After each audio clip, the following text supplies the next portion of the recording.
ষষ্ঠ গণবিজ্ঞপ্তিতে আবেদনকৃতদের অনেকেই সুপারিশ পাবে না। তো ভিউয়ার্স, যারা ভিডিওটি দেখছেন অবশ্যই সম্পূর্ণ ভিডিওটি দেখবেন। আশা করি ভিডিওটি আপনারা স্কিপ করবেন না।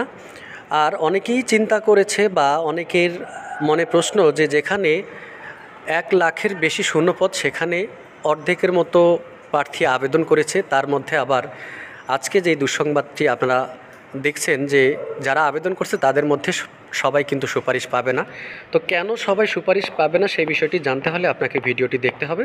তো আমরা ভিডিওটি দেখি যে দেশের বেসরকারি স্কুল, কলেজ, মাদ্রাসা ও কারিগরি শিক্ষা প্রতিষ্ঠানে ষষ্ঠ গণবিজ্ঞপ্তির মাধ্যমে শিক্ষক নিয়োগের আবেদন প্রক্রিয়া শেষ হয়েছে।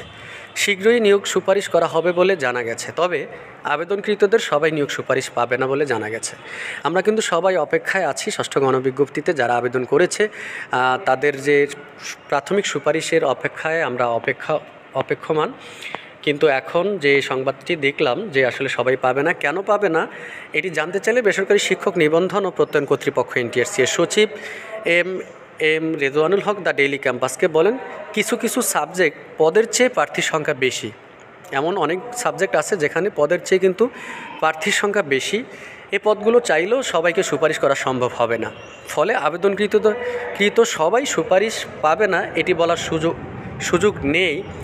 আবার অনেক সাবজেক্টের পদ ফাঁকা থাকলেও আবেদনযোগ্য প্রার্থীর সংখ্যা কম ছিল, ফলে এখানেও পদ ফাঁকা থেকে যাবে। বিষয়টি এখন আপনারা বুঝতে পারলেন যে কিছু কিছু সাবজেক্ট আছে যেখানে শূন্য পদ কম কিন্তু প্রার্থীর সংখ্যা অনেক বেশি। আবার কিছু কিছু সাবজেক্ট আছে যেখানে শূন্য পদ যা আছে কিন্তু যারা আবেদন করেছেন সেখানে কিন্তু তুলনামূলকভাবে বেশি আবেদন করেনি, সেক্ষেত্রে ওই পদগুলো কিন্তু থেকে যাবে। আর কিছু কিছু সাবজেক্টের নিবন্ধনধারী কিন্তু চাকরি পাবে না, এমনটি কিন্তু বোঝানো হয়েছে। তো ষষ্ঠ গণবিজ্ঞপ্তির যে সুপারিশ কবে করা হতে পারে এমন প্রশ্নের জবাবে NTRC এর সচিব আরও বলছেন যে টেলিটকের সঙ্গে আমাদের কথা হয়েছে, খুব অল্প সময়ের ব্যবধানে নিয়োগ সুপারিশ করা হবে।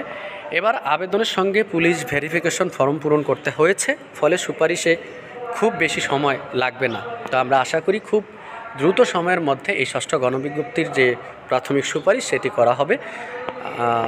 তারপরে কি বলছে যে গত 22 জুন যা চলে 10 জুলাই রাত 12টা পর্যন্ত, এটা হচ্ছে যে আবেদন কথা বলেছে যে ষষ্ঠ গণবিজ্ঞপ্তির সুপারিশ কবে করা হতে পারে এমন প্রশ্নের জবাবে তিনি এই কথা বলেছেন, বেশি সময় লাগবে না। যেটি হচ্ছে যে গত 22 জুনে